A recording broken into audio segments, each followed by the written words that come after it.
அனைவருக்கும் எனக்கு வணக்கம். நான் சிஸ்டர் ஜோனபாத் சுசீலா. என்னுடைய பணி ஆசிரியர் பணி. நான் காஞ்சிபுரத்தில் ஆசிரியராக பணியாற்றிக் கொண்டிருக்கிறேன். எனக்கு சுமார் 25 வருடங்களுக்கு முன்பிருந்து தைராய்டிசம் என்ற ஒரு வைரஸ் நோய் பாதிப்பால் நான் அந்த மருந்தை சாப்பிட்டு மிகவும் சோர்வான நிலையில் இருந்தேன்.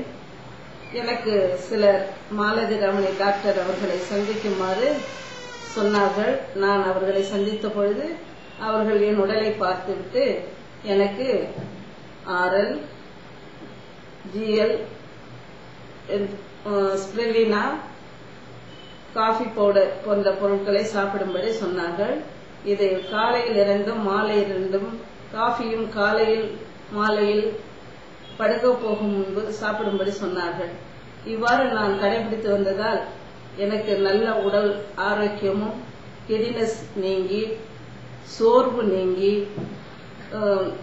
சுறுசுறுப்பான ஒரு நிலையில் மறுபடியும் நன்றாக வாழ முடிகின்றது சமுதாயத்தில் என்பதை தெரிவித்துக் கொள்கிறேன். டாக்டர் மாலதி அவர்களுக்கு எனது வாழ்த்துக்களை கூறுகிறேன். இதில் என்னை போல் மற்றவர்கள் பலனடைய விருப்பம் இருப்பின் சந்தோஷமாக இந்த மருந்துகளை வாங்கி சாப்பிட்டு பலனடையுமாறு தங்கள் அனைவரையும் அன்புடன் கேட்டுக்கொள்கிறேன். வணக்கம்.